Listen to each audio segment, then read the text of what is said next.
Saudara-saudara, kita buka firman Tuhan di dalam Lukas pasal yang ke-22.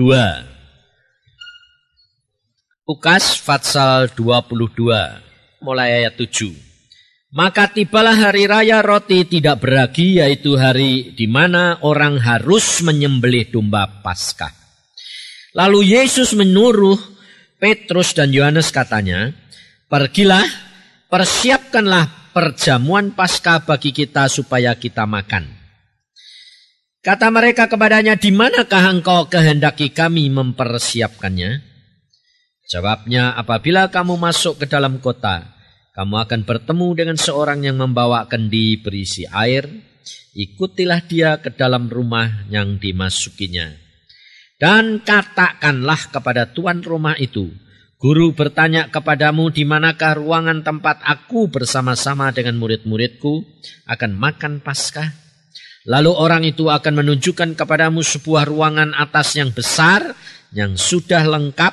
Disitulah kamu harus mempersiapkannya." Maka berangkatlah mereka, dan mereka mendapati semua seperti yang dikatakan Yesus kepada mereka. Lalu mereka mempersiapkan Paskah. Saudara, kita harus perhatikan apa yang Tuhan ini lakukan dan Tuhan ini contohkan kepada saudara dan saya. Di dalam ayat-ayat ini Tuhan Yesus itu akan menghadapi kematian. Tetapi bagi dia tidak ada masalah. Jadi mempersiapkannya itu seperti orang mau pesta saja. Di mana? Di sini. Tapi ternyata saudara, kalau kita perhatikan, kelihatannya Tuhan itu tenang. Tapi pada waktu sudah tiba waktunya di Taman Getsemani, Alkitab berkata, karena begitu susah. Di dalam terjemahan Indonesia dikatakan hatinya, tapi sebetulnya bukan hatinya. Sebetulnya jiwanya. Jadi yang susah apa? Jiwanya, hatinya tidak susah. Kenapa? Kenapa Tuhan Yesus pada waktu di Taman Getsemani begitu susah? Jiwanya. Jadi beda saudara. Jadi jiwanya itu pikirannya. Kenapa kok susah?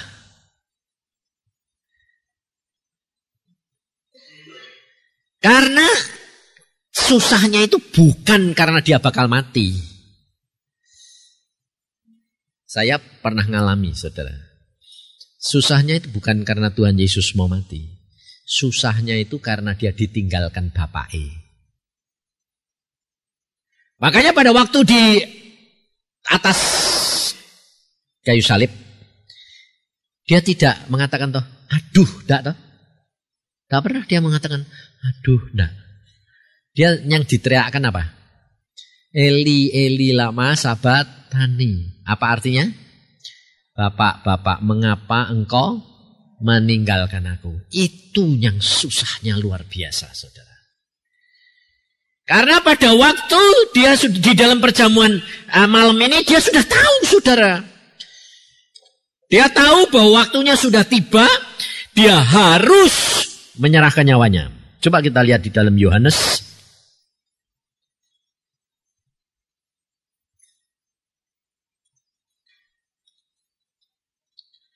Yohanes pasal yang ke-10, ayat yang ke-17.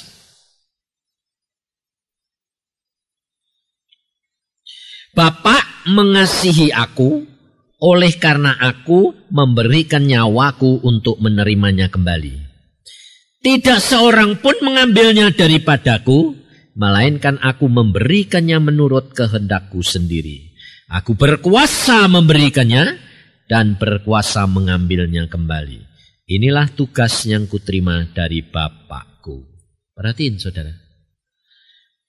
Jadi Tuhan yang diberikannya jiwa nyawanya itu yang Diperintah atau memberikan dengan sukarela? Hah? Diberikan dengan sukarela. Ini rahasianya, saudara. Makanya Tuhan berkata, kalau kamu sayang nyawa, kamu bakal kehilangan nyawa. Kalau saudara dan saya sudah ditebus Tuhan, saudara sudah meyakini, saudara sudah sadar, berarti saudara mesti ngomong sama jiwamu, kau bukan milikmu lagi. Kamu itu milik Tuhan.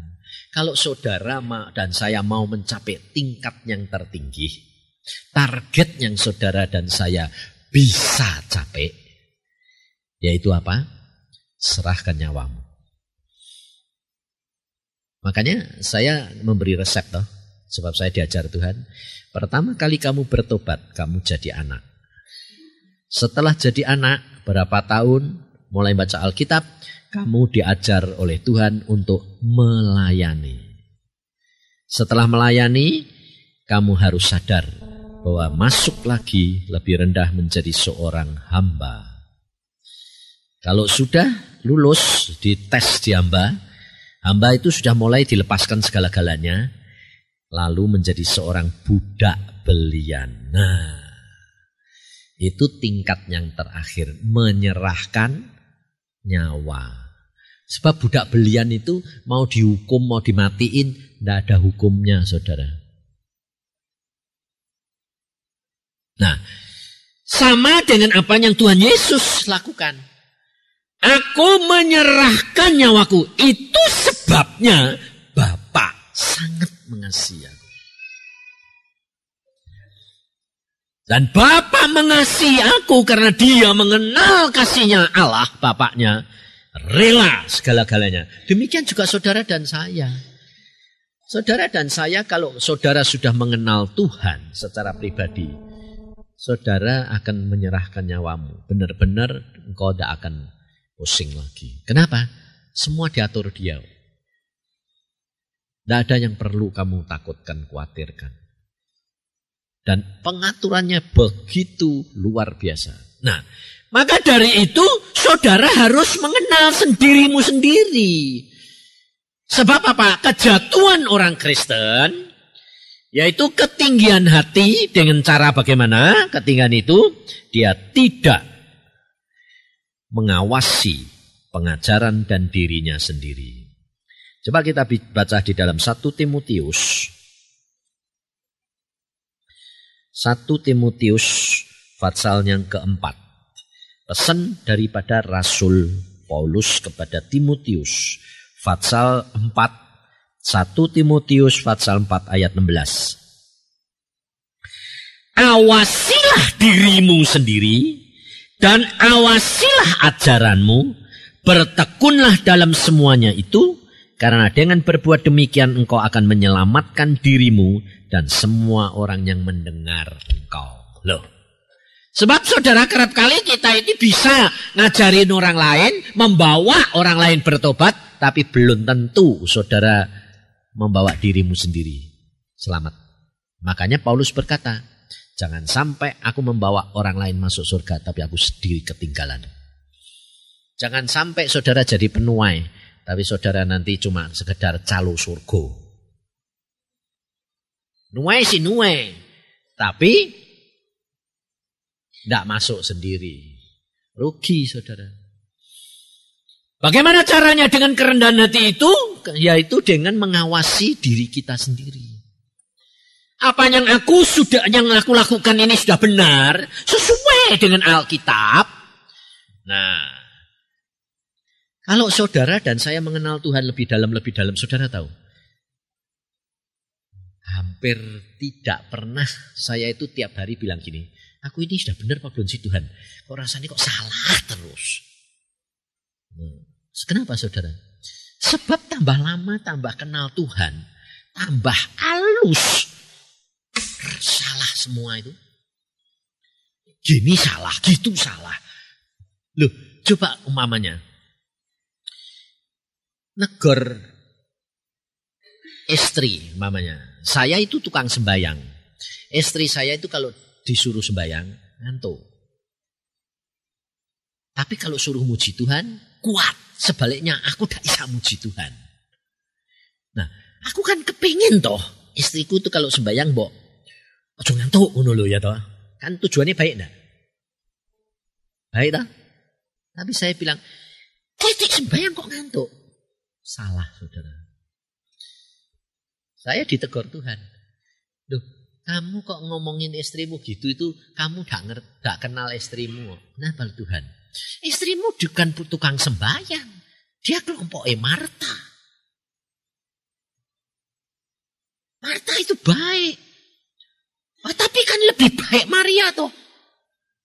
Aku bilang gitu, menurut kamu. Coba kalau kamu Maria semua, siapa yang ngasih makan kamu?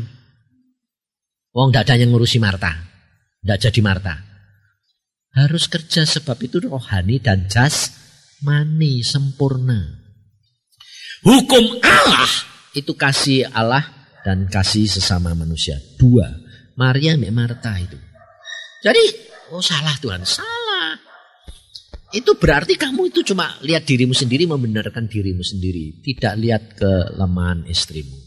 Justru dia gak bisa sembahyang itu tak kasih jodoh kue supaya nutup dia. Kok malah mbok tegur terus. Sebab kamu ditutup oleh dia. Kok gak bisa nyanyi toh? Gak bisa nyanyi. Nutupi kamu. Jadi klop. Oh gitu Tuhan. Iya. Maka dari itu saudara. Kalau kamu hidup mengawasi dirimu dan ajaranmu.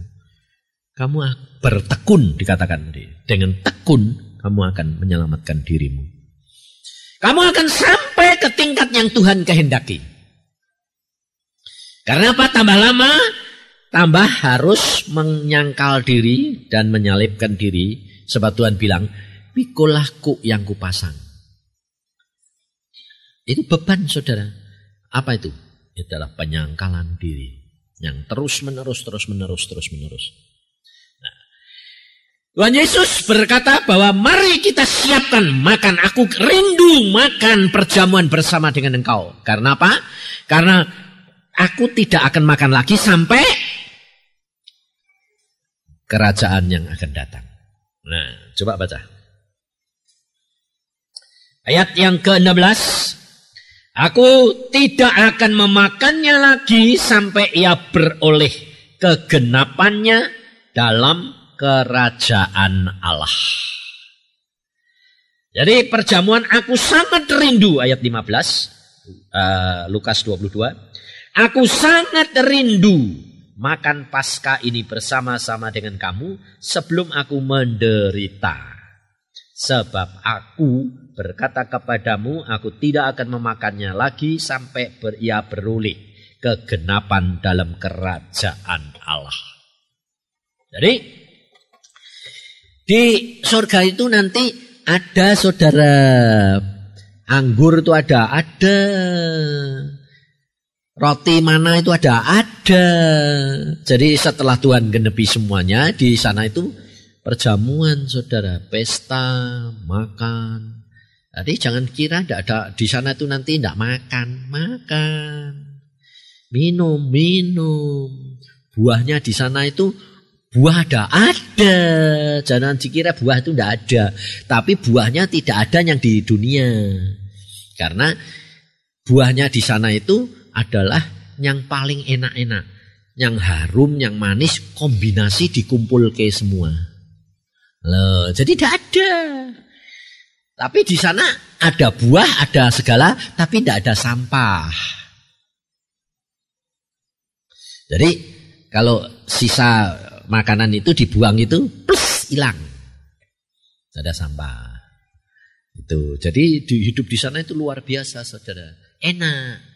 Makanya pada waktu saya dikatakan Tuhan bilang, kowe tidak punya rumah, nangis aku. Tuhan, aku tidak mau kasih rumah. Tidak. Ya tetap ngotot dia bilang tidak. Terus habis itu sudah nangis luar biasa, baru diajak. Ikut aku, ikut saya diajak ke surga. Waktu diajak Tuhan bilang, kamu lihat itu, indah toh? Wah indah luar biasa. Wah tapi itu Tuhan. Bangunan di sana itu yang paling indah itu. bangunan gedung putih, itu yang paling indah itu yang paling bagus itu Tuhan. Yang paling bagus itu Tuhan. Bergemerlapan kayak gitu dan indah. Itu istanaku, Tuhan bilang. Oh, pantesan paling indah ya Tuhan. Iya. Oh, saudara, saya lihat tuh jembatannya itu antar provinsi. Aku bilang, "Kok jembatan kok gede kayak gitu? Melintasi Loh Tuhan, apa ndak Loh, di sini tidak ada jarak. Demikian kamu set gitu kepengen di situ. Kamu di tengah-tengah jembatan sudah sampai loh. Makanya saya pada waktu itu di atas tinggi sekali lihat, jembatannya bagus kayak gitu. Lalu Tuhan bilang, enak yang ninggali atau enak yang bangun? Ya enak yang ninggali. Nah, kamu Tuhan bilang, kamu ndak tak kasih rumah karena apa? Karena kamu selama di dalam dunia itu kamu cuma melayani aku. Ndak bangun dirimu sendiri itu ndak. Apa yang aku katakan kamu lakukan. Apa yang aku katakan kamu lakukan. Kamu kalau aku ndak ngomong apa-apa ya kamu diam aja toh. Iya.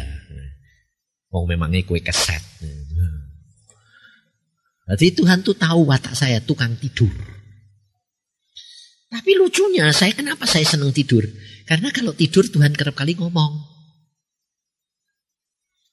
Nah, jadi lalu kamu nanti jangan niru loh. Kalau gitu tidur aja lah. Ngamur itu namanya. Tiap orang tuh punya watak perangnya dewek-dewek bawaan sendiri-sendiri. Nah, lalu saya dilihatkan ada orang jalan masuk ke istana itu.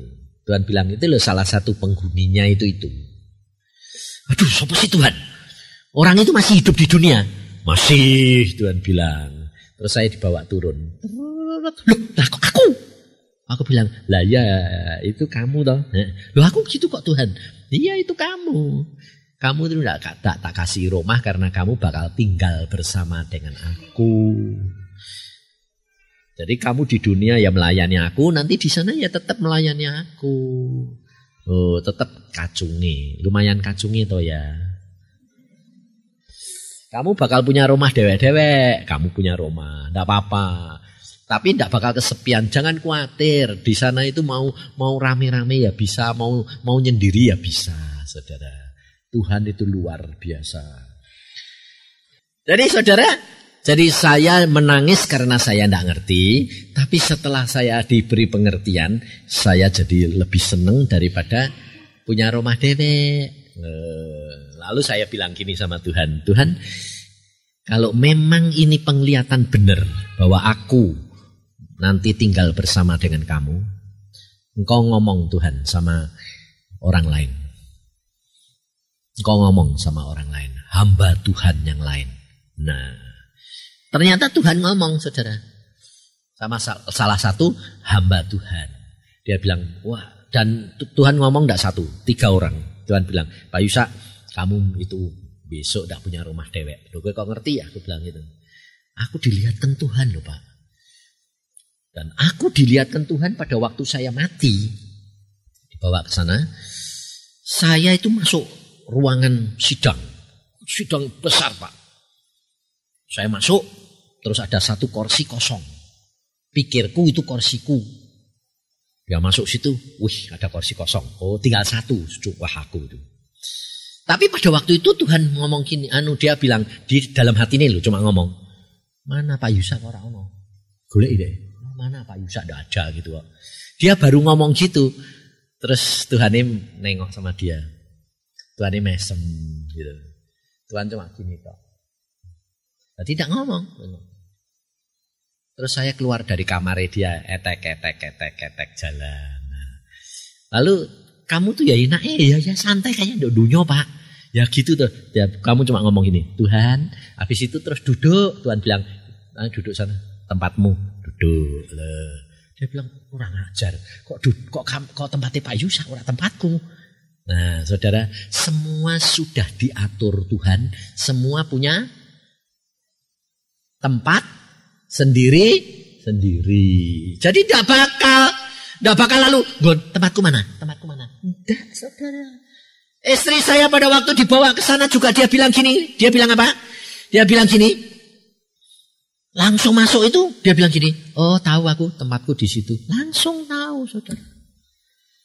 Jadi di sana itu enggak akan kamu cari-cari itu enggak. Tahu sendiri tempatmu tahu. Enggak usah takut, enggak usah khawatir. Sudah disediakan sebab Alkitab yang ngomong bukan saya.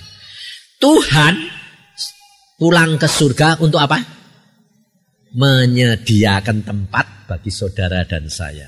Nah, kalau saudara dibawa ke sana, saudara akan lihat. Coba kamu boleh berdoa. Biasanya loh. Yang boleh lihat itu orang yang sudah deket-deket pulang.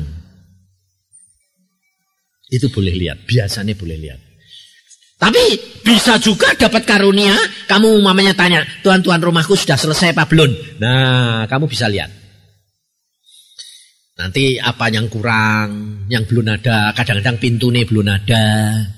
Jendela ini belum ada. Bisa saudara. Kenapa? Nah, pintu ini masih muka terus kok. Kenapa?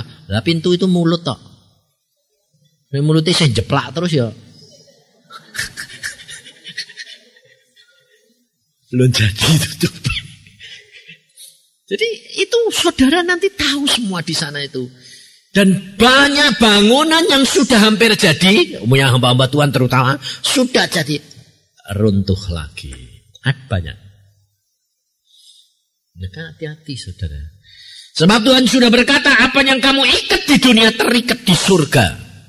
Dari apanya saja yang kamu lakukan di sini, terjadi di sana. Maka dari itu saudara harus belajar benar-benar firman Tuhan. Tuhan Yesus mau menyerahkan nyawanya karena apa? Karena dia tahu dia berhak memberikan, dia berhak mengambil. Dan kuasa itu diberikan kepada dia oleh Bapa. Demikian juga saudara dan saya. Saudara diberi kuasa. Diberi kuasa apa? Saudara diberi kuasa menetapkan. Saudara milih, saudara yang diberi hak milih. Karena Allah itu adil. Kamu mau milih yang mana? Terserah saudara. Makanya saya tahu kalau watak saya kelewat jelek, saya doanya begini, diajari Tuhan. Kamu harus berdoa khusus untuk kamu Yusa. Doa piye Tuhan? Tuhan, paksakan rencanamu dalam hidup saya. Loh kenapa Tuhan harus dipaksa? Sebab kamu ini kalau saya suruh milih dewek, selalu milih kesenangan daging. Jadi kamu minta sama bapakmu di surga untuk dipaksa. Supaya rencana bapak terjadi. Sebab apa? Sebab kalau bapakmu kamu tidak berdoa begitu, bapakmu maksa, setan nuntut. Allah, engkau adil. Engkau sudah beri wewenang, hak orang manusia memilih haknya sendiri. Kenapa kamu paksa? Allah tidak bisa. Tetapi kalau kamu berdoa, kamu minta dipaksa, nanti bapak maksa, setan yang lapor. Allah, kenapa kamu paksa? Tidak adil, kamu melanggar firman. Allah bilang, aku tidak melanggar. Kenapa? Dia yang minta. Ya dah? Aneh tak? Tuhan itu aneh. Jadi di samping di sini dia selalu punya jalan keluar untuk apa? Mengatasi masalah. Kekristenan, saudara, itu tidak menghindar, tapi mengatasi masalah. Masalah saudara tidak menjadi masalah. Karena bagi Allah selalu ada jalan keluar. Jadi tidak usah takut, tidak usah khawatir. Saudara tidak usah menyesali kok aku kok punya watak jelek ini. Justru kamu punya watak jelek. Itu kesempatan untuk apa? Melihat mujizat yang Allah buat. Makanya saya jelek luar biasa. Saya super luar biasa jelek. Makanya pada waktu ke Amerika juga Tuhan bilang, sana itu saya diajak saudara. Jadi setan itu tahu kalau ke hobi saya judi perempuan itu dulu itu tahu dia. Jangan dikira kalau setan itu tidak tahu. Tahu. Oh, di Amerika itu, saya di LA. Amerika ke Las Vegas itu, si Thomas itu baru pulang dari Las Vegas. Dia bilang, oh Thomas kamu dari mana? Oh aku dari Las Vegas Pak, saya nginjil di sana. Nah, saya iseng-iseng takon, Tuhan, aku tak ke Las Vegas dong. Tuhan bilang, enggak. Nah, kalau Thomas pergi Las Vegas kena nginjil, dia enggak punya watak judi. Yes, saya judi. Sebabnya apa, saudara? Sebab demikian saya masuk ke ruangan judi, itu muncul semua, disedot kanan kiri, lihat gitu. Terus main, ini tangan gatel. Makanya saya bilang, kalau kamu punya kelemahan judi, jangan dekat-dekat judi. Itu penyangkalan diri. Ya toh? Jangan malah, kan Tuhan sudah kuasa. Masuk aku tidak dikasih kekuatan. Salah. Itu ada seorang di Bandung, saudara, hamba Tuhan. Kelemahannya apa? Mata keranjang. Tapi sudah bertobat jadi hamba Tuhan sungguh-sungguh. Saudara tahu? Nginjili pelacur. Karena kebebanan. Kasihan dong. Sebab dulu suka melacur. Jadi sudah bertobat, sudah bertahun-tahun jadi hamba Tuhan. Mau hidup kudus. Lalu sudah bisa menang. Lalu nginjili pelacur. Saudara tahu apa terjadi? Jatuh lagi. Aku bilang, lah kamu lucu kok. Oh sudah disingkirkan kok. Kok jadi hidup masuk lagi? Lu tak pikir kuat. Siapa bilang? Sebelum kamu mati lo, ini dagingmu masih mana bisa hidup kudus kalau ndak dia di dekat Tuhan terus menerus. Maka saya itu paling takut, saudara. Nggak mau saya. Dekat-dekat ya nggak mau. Yes. Makanya kalau ada orang, kan kadang-kadang kan ada anak-anak bilang gini, Om mau kemana? Ke Cirebon, naik mobil cewek Om. Om aku ikut Om. Terus kamu sama siapa? Sendiri, lu perempuan sendiri. Sendirian, saya nyopir, kamu sebelah sendiri. Enggak, saya bilang. Loh, kenapa Om? Enggak mau saya. Enggak mau deket-deket, takut.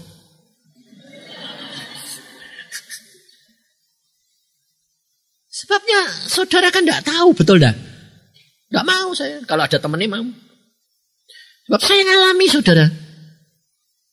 Ada perempuan di orang gereja loh, anak Tuhan, melayani, MC, pujiannya wah hebat urapannya. Aku dulu tidak tahu. Datang selesai khotbah dia bilang, Om mau konseling. Ya. Di mana? Tidak mau di sini. Tanya Tuhan ini konseling apa? Tuhan ngomongnya gini, hati-hati. Loh kok aneh? Loh konseling kok hati-hati? Padahal umurnya baru 25 tahun. Tapi memang cantik. Memang tak akui. Saya memang terus terang lihat perempuan itu dari ujung sampai tuh persis ngerti. Oh gini, wah hebat ini, hebat. Sebabnya saya kan dokter, jadi ngerti. Dek ngene itu modelnya gini, jerune ngene, ngerti saudara. Jadi aku ngerti, jobone piye jerune ngene ngerti saudara. Jadi, waduh, aku bilang, lu kenapa sih Tuhan kok hati-hati? Kamu enggak tahu. Oh, saya bilang, konseling, oke. Kamu sama mamahmu, enggak mau. Ambil teman perempuan, enggak mau. Kok aneh? Di depan saya sama istri saya, enggak mau. Lu piye tah? Aku bilang, kenapa? Aku mau sendiri sama Om.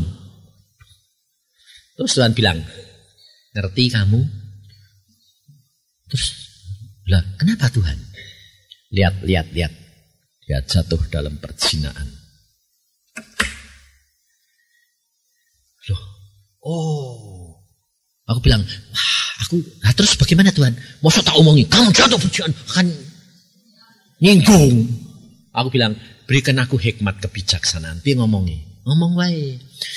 Aku udah bisa kalau sendirian sama kamu. Mana tahan. Kesinggung enggak?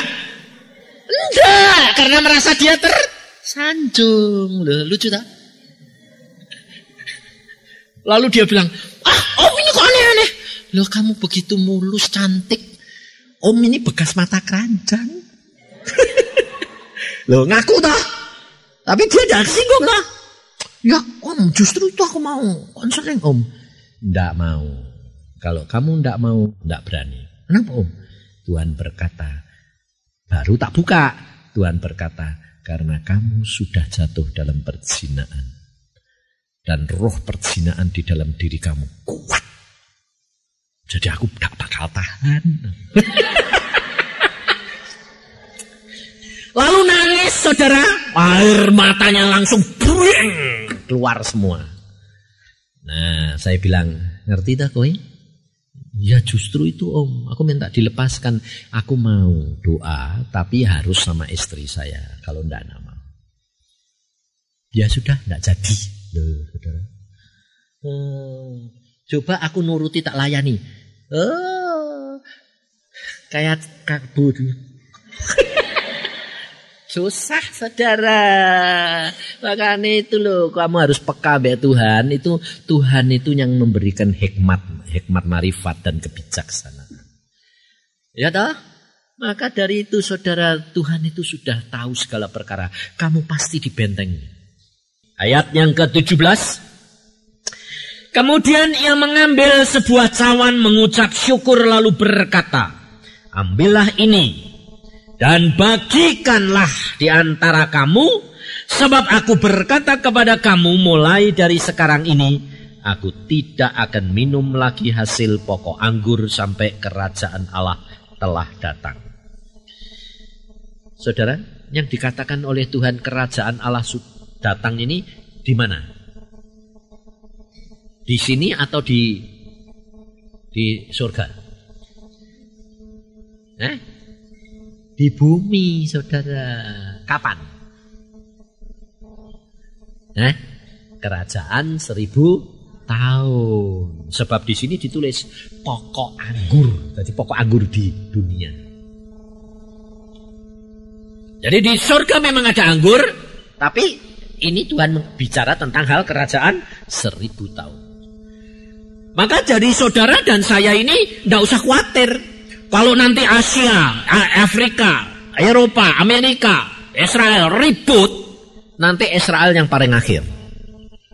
Sebab demikian Israel sudah demikian ribut, nanti orang menduduki Yerusalem, wah dikeroyok gitu, pakai nuklir. Nah itu tandanya pasti sebentar lagi Tuhan datang. Itu tandanya, pasti Tuhan datang. Karena Tuhan nanti turun dari surga. Sama dengan seperti kamu lihat. Alkitab berkata dia naik ke surga. Dia nanti turun. Dan dia turunnya itu nanti menjejakkan kakinya di atas bukit Zaiton di mana dia naik.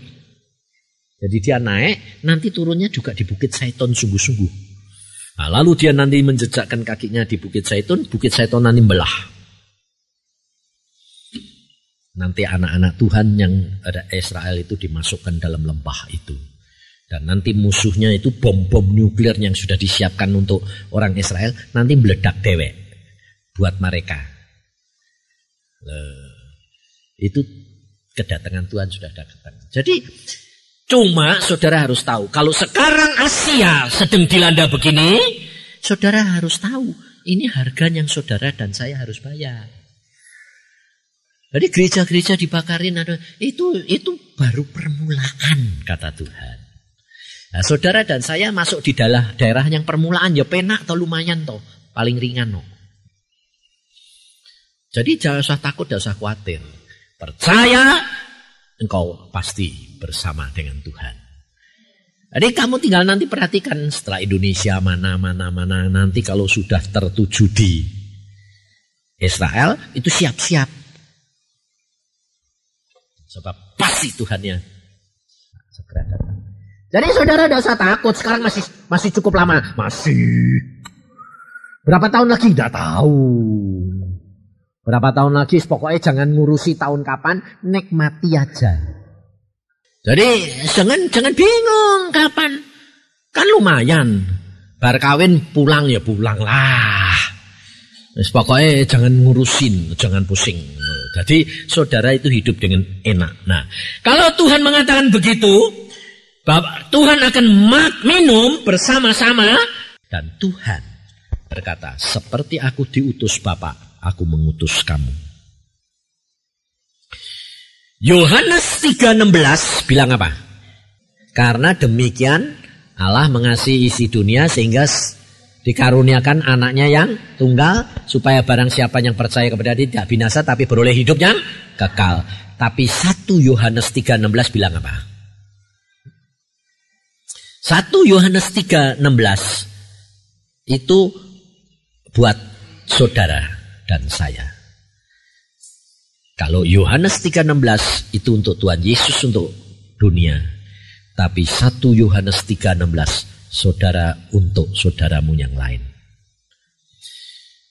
Di situ dikatakan kalau Tuhan sudah mati buat kita, maka kita pun wajib mati untuk saudaramu yang lain. Nah itu saudara, itu yang Tuhan mau. Jadi saudara dan saya itu siap. Makanya kalau nanti ini saudara makan dagingnya Tuhan, lambang roti ini daging Tuhan, anggur ini lambang darahnya Tuhan, saudara harus berdoa. Doanya bagaimana? Doanya begini. Aku makan dagingmu, supaya dagingmu menguasai dagingku. Jadi satu. Aku minum darahmu, supaya darahmu menguasai darahku. Dan di dalam darahmu itu ada apa? Jiwa. Sehingga jiwamu dikuasai sama jiwanya Yesus. Sip. Jadi watak perangai saudara yang jelek sekalipun, kalau dikuasai Yesus, bisa diciptakan baru. Itu maksudnya Tuhan maunya gitu saudara. Supaya saudara dan saya menjadi ciptaan yang baru. Makanya itu kalau setiap kali Tuhan berkata, setiap kali kamu makan dan minum daging dan darahku, kamu ingat akan pengorbananku, dan seperti aku diutus Bapa, aku mengutus kamu. Jadi kalau Tuhan sudah mati, saudara mesti siap. Mati buat siapa? Saudaramu yang paling dekat siapa? Istri, suami, anak-anak, itu saudaramu seiman. Itu yang paling dekat. Sebab Alkitab berkata, satu orang diselamatkan, seluruh keluarga diselamatkan. Jadi kalau saudara yang sudah tahu, saudara mesti mau bayar. Tapi saudara bayarnya minta balasan. Contohnya minta balasan bagaimana? Gini, aku sudah sembahyang. Dia tak sembahyang nih terus. Tapi kok enggak tobat-tobat loh. Tugas saudara cuma bayar. Yang ngerjakan Tuhan. Saudara tahu saya itu dipakai Tuhan dari satu keluarga saya. Anak, papa, mama. Orang pertama yang dipakai Tuhan saya. Tuhan bilang, bayar harga. Loh, aku mau bayar. Enggak papaku yang bayar. Kamu, karena kamu yang kenal aku. Loh, papaku khotbah. Tapi dia belum mengenal aku secara pribadi. Oh ya. Jadi saya cuma sembahyang tiap hari. Terus meremen adik saya yang di Cirebon, Nani. Bab dia bilang gini, kakak, kamu ini kok lucu. Kalau sembahyang kok selalu bilang, Tuhan ngomong. Loh, Tuhan ini bisa ngomong tuh. Ngomong. Oh, piye carane? Masuk sembahyang, baca Alkitab. Baca saja banyak-banyak, nanti dia ngomong. Wah, ternyata dia lebih peka dari saya. Saya itu kalau Tuhan ngomong itu melalui Alkitab, ya melalui hati. Audible itu jarang. Kalau dia setiap saat audible. Kenapa saudara? Dia lebih suci daripada saya. Dia itu suci kok saudara. Pacaran 8 tahun tidak pernah dicium. Jadi hidupnya suci saudara. Pacaran 8 tahun loh. Tapi dia bilang, kamu boleh pacaran tapi tidak boleh nyium saya. Sebab saya hamba Tuhan. Oh. Tapi orang zaman sekarang tidak bisa. Kenal sehari sudah gereng-gerengan. Wah. Makanya saudara tahu, kalau kamu hidup kudus, ya Tuhan itu balasnya ya kudus. Onani itu lebih peka saudara. Audible. Lihat Tuhan Yesus sendiri datang. Berkali-kali. Aku protes. Tuhan, kenapa dia kok lebih suci? Kok lebih peka, lebih anu dari aku? Karena aku dulu. Tuhan bilang, lihat itu. Saya dikasih kuda. Kudanya bisa terbang, bisa kuda sembrani. Tapi warnanya putih mangka. Kotor. Dia punya kuda sama. Putih jeblih. Wih, bagus. Loh, kudanya dia kok putih? Dia kudus kok. Kamu hidupnya ya dunia ya aku, dunia ya aku, gitu kok. Oh, jadi ternyata ada bedanya. Ada, saudara. Jadi saudara akan dibalas menurut perbuatannya. Jadi jangan kaget. Kalau bilang, aku sudah hidup suci. Suci. Suci kan jobone, jerune. Soalnya saudara ini tidur mbek bayangke sudah salah. Udah dosa. Makanya itu saya bilang, tidak bisa. Hidup saudara harus benar-benar kudus dan suci. Nah, maka dari itu coba perhatikan. Saya akan tutup dengan ayat ini. Kalau Tuhan Yesus siap untuk menanggung derita dan mati, tapi bagaimana dengan ayat ini? Di dalam Amsal 16, supaya saudara bisa tahu bahwa bagian saudara dan bagian saya itu ada tempatnya sendiri-sendiri. Amsal 16, ayat yang ke-7. Jikalau Tuhan berkenan kepada jalan seseorang, maka musuh orang itu pun didamaikannya dengan dia. Jikalau Tuhan berkenan kepada jalan seseorang, maka musuh orang itu didamaikannya. Nah, bertentangan enggak dengan apa yang dialami oleh Tuhan Yesus? Tuhan Yesus itu berkenan kepada Bapaknya enggak? Berkenan. Tapi kenapa dia harus dikorbankan? Ayat ini bilang kalau kita jalan kita berkenan, musuh-musuh kita didamaikan. Tapi kenapa Yesus kok malah justru harus dikorbankan? Nah, saudara harus tahu. Yang dikatakan oleh Salomo ini adalah di dalam dunia daging. Jadi kalau saudara jalan dengan firman Tuhan berkenan, maka kamu tidak usah khawatir musuh-musuhmu akan damaikan. Tapi kalau perkara kepercayaan, karena ikatan nama Yesus, saudara harus berani menanggung derita karena nama Yesus. Jadi ini tidak bertentangan. Tetapi yang satu karena nama Yesus, saudara bisa menderita. Tapi yang ini untuk pergaulan biasa, bukan karena nama Yesus. Jadi musuh-musuhmu akan didamaikan. Tapi bukan karena nama Yesus. Tapi kalau karena kamu nama Yesus, kamu harus berani menanggung derita. Itu yang Tuhan mau. Saudara periksa diri. Sebab Tuhan berkata gini, kalau engkau makan dan minum daging dan darahku ini, saudara harus periksa diri. Karena ini daging dan darah melambangkan pengorbanan Yesus. Kalau saudara tidak menerima dengan penghormatan dan penghayatan, ini bisa mendatangkan penyakit. Ngerti? Jadi saudara harus sadar. Kalau saudara belum bisa mengampuni orang, jangan makan. Kalau saudara dendam sama orang belum bisa ngakumi, jangan makan. Karena bisa menyebabkan penderitaan buat saudara. Ini berguna, ini kuasa untuk apa? Untuk menolong saudara dan saya. Memberikan kekuatan, kemampuan seperti yang Yesus alami. Berani masuk karena nama Yesus dalam penderitaan. Apapun.